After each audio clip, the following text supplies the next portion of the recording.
Modern सास। गीता एक गांव की लड़की है और उसकी शादी शहर में विपुल से हो जाती है।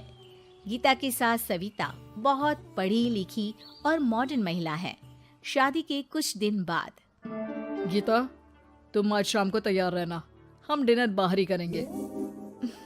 इसकी क्या जरूरत है जी, मैं घर पर ही खीर पूरी बना लूंगी। अरे नहीं नहीं, खीर पूरी वाला डिनर नहीं, हम कुछ साउथ इंडियन और चाइनीज खाएंगे। ठीक है, मैं तैयार होकर आपसे मिलूंगी। विपुल अपने ऑफिस चला जाता है। अरे बाप रे, ये क्या खाना होता है? हमारे गांव में तो मैंने कभी ऐसे नाम भी नहीं सुने। चलो शाम को जाकर देख लूंगी। शाम को विपुल आता है और गीता विपुल के सामने आकर खड़ी हो जाती है। देखो जी, आपके आने से पहले ही मैं तैयार होकर बैठी हूँ। अरे ऐसे कौन तैयार होता है? क्या हुआ जी? मैंने लाल रंग की अच्छी सी साड़ी तो पहनी है, इसमें क्या कमी है? ये सारे बाल तुमने सिंदूर से रंग लिए हैं और इतनी मांग क्यों भरी है? अरे आईने में जाकर अपने होंठ देखो, कैसी लिपस्टिक लगाई है। और ये कपड़े देखो अपने, जाओ जाकर बदल कर आओ। हाँ? तो क्या पहन कर आऊं? जो मर्जी पहन लो। वैसे भी अब मैं कहीं नहीं जा रहा, बना लो यहीं पर खाना। दोनों खाना खाकर सो जाते हैं। अगली सुबह, विपुल, कल तुम कहीं बाहर जाने वाले थे ना? हाँ, जाने वाला तो था, लेकिन मॉम, आपने भी पता नहीं किस गंवार को मेरे साथ बांध दिया है।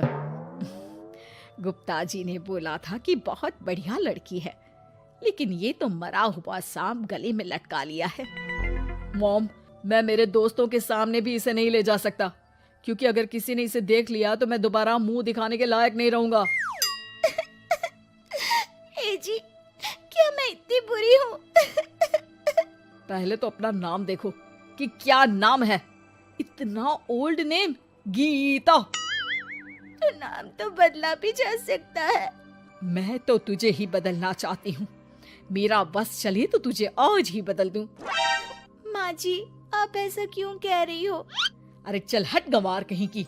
खबरदार अगर मुझे माँ जी कहा तो। अभी तो मैं इतनी हॉट और जवान हूँ और तूने मुझे बुढ़िया बना दिया। माँ, मैं तो ऑफिस जा रहा हूँ, थक गया इससे। विपुल ऑफिस चला जाता है और सविता शाम को अपने कुछ कपड़े गीता को देती है। गीता, आज तुम्हें आखिरी मौका दिया जा रहा है। अगर तुमने कोई गड़बड़ की तो मैं तुम्हें घर से निकाल दूंगी। ये कपड़े पहनकर बाहर आ जाओ। ये तो जीन्स है माँ जी। हाँ तो क्या हुआ, पहन ले। गीता जीन्स पहन लेती है, लेकिन वो उन कपड़ों में बहुत ज्यादा असहज महसूस करती है। आज मेरे साथ बाहर चल, तुझे शहर के तौर तरीके सिखाऊंगी, लेकिन ध्यान रहे कि जैसा बताऊं ऐसा ही करना है। सविता गीता को लेकर मैकडी पहुंच जाती है और वहां 2 बर्गर मंगाती है। माँ जी, ये क्या है? माँ जी नहीं मॉम, बर्गर है ये, चुपचाप खा लो। मेरी बेइज्जती मत कराओ। और जींस को बार बार पकड़ क्यों रही हो और इस टॉप को नीचे क्यों खींच रही हो? मत करो ऐसा, नहीं तो सब समझेंगे कि तुमने ऐसे कपड़े पहली बार पहने हैं। गीता बर्गर को हाथ से तोड़कर खाने लगती है। सविता गुस्से में वहां से आकर कार में बैठ जाती है। गीता भी पीछे पीछे आती है। मॉम, क्या हुआ? मैंने तो अब कुछ भी नहीं किया है। चुपचाप गाड़ी में आकर बैठ जाओ। सविता गीता को लेकर घर आ जाती है। अगले दिन, गीता, मेरे कुछ फ्रेंड्स आने वाले हैं, तुम किचन में जाकर तैयारियां करो। और भगवान के लिए आज ऐसा कुछ मत करना कि मेरी नाक कटा दो। मैंने भी ये शॉर्ट्स पहने हैं, तुम भी अच्छे कपड़े पहन लेना। सविता के फ्रेंड्स आ जाते हैं और गीता तैयार होकर नाश्ता हाथ में लेकर बाहर आती है। इस गंवार ने ये क्या पहन लिया? गीता ने एक शादी वाला लहंगा पहना है और वो उसको संभाल नहीं पा रही है, जिसकी वजह से वो नीचे गिर जाती है। सारी फ्रेंड्स हंसने लगती है। सविता ने गीता को कस के 2 थप्पड़ लगा दिए और उसे हमेशा के लिए घर से निकाल दिया। मैंने आज गीता को उठाकर घर के बाहर फेंक दिया है। अब किसी मॉडर्न, समझदार और पढ़ी लिखी लड़के से शादी कर लो बेटा। यस मॉम, आपने आज सच में बहुत ही अच्छी खबर सुनाई है। मैंने तो न्यूज़पेपर में ऐड भी दे दिया है, पढ़ी लिखी मॉडर्न लड़की शादी के लिए तुरंत संपर्क करे। और माँ, वो खूबसूरत भी तो होनी चाहिए। डियर सन, मैंने उसमें सब कुछ लिख दिया है। सविता और विपुल बहुत खुश होते हैं। न्यूज़पेपर के इश्तिहार के बाद बहुत सारी लड़कियों ने विपुल को कांटेक्ट किया। विपुल, तुझे पूरा 1 महीना हो गया है, इतनी सारी लड़कियां आ रही है, तो किसी को फाइनल पसंद क्यों नहीं कर लेता? मॉम, मैं कुछ बेहतर की तलाश में हूँ।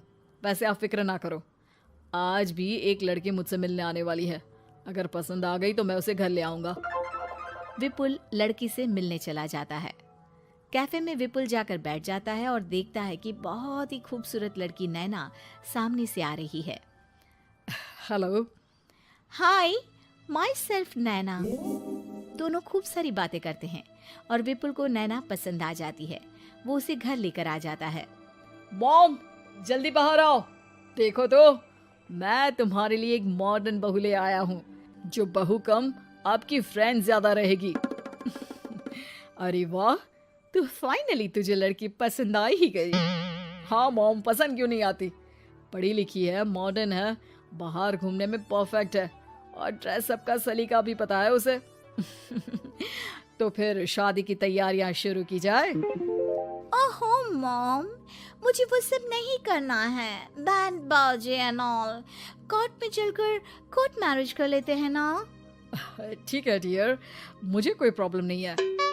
सविता कोर्ट में ले जाकर विपुल और नैना की शादी करा देती है। शादी के कुछ दिन बाद मैं तो बहुत खुश हूँ। मेरे सारे फ्रेंड बहुत तारीफ करते हैं कि वाइफ बहुत ज्यादा मॉडर्न है। ऐसा लगता है जैसे फॉरेन से आई हो। सिर्फ ये मॉडर्न है, लेकिन इससे कुछ भी काम नहीं आता बेटा। घर का सारा काम मैं करती हूँ, खाना भी मैं बनाती हूँ। ये तो बस मेकअप में ही लगी रहती है। मॉम, आप मेरी नैना के लिए कुछ भी मत बोलिए। अगर उसे खाना बनाना नहीं आता तो क्या हुआ, फोन चलाना तो आता है। वो स्विगी जोमेटो से खाना ऑर्डर करके भी तो मंगा सकती है। अभी तो बहू को आए 4 दिन भी नहीं हुए हैं, और तू है कि उस माता जी के गुणगान गा रहा है, जैसे कि मैं तो कुछ हूं ही नहीं। तभी नैना वहां आ जाती है। मुझे आज अपने घर जाना है। तो मैं तुम्हारे साथ चलूं क्या? नहीं, मैं खुद कार लेकर चली जाऊंगी। नैना बेटा, मैं सोच रही थी कि हम भी तुम्हारे पेरेंट्स से मिल लेते हैं, क्योंकि आज तक हम मिले ही नहीं हैं। मॉम, मेरे पेरेंट्स से तो आप पहले ही मिल चुके हो। हम कब मिले? मैं गीता हूँ। क्या? क्या? तुम गीता कैसे हो सकती हो? जब माँ ने मुझे इस घर से बाहर निकाल दिया था, तो मैंने अपनी सारी सेविंग्स को खुद की लर्निंग और मेकओवर पर खर्च कर दी और वापस इस घर में आ गई। आज मेरी आंखें शर्म से झुक रही है। मुझे माफ कर दो। मुझे तुम्हारे साथ वो व्यवहार नहीं करना चाहिए था। मुझे भी माफ कर दो बेटा। सविता और विपुल अपनी गलती को सुधार लेते हैं और अब गीता को बहुत अच्छे से रखते हैं।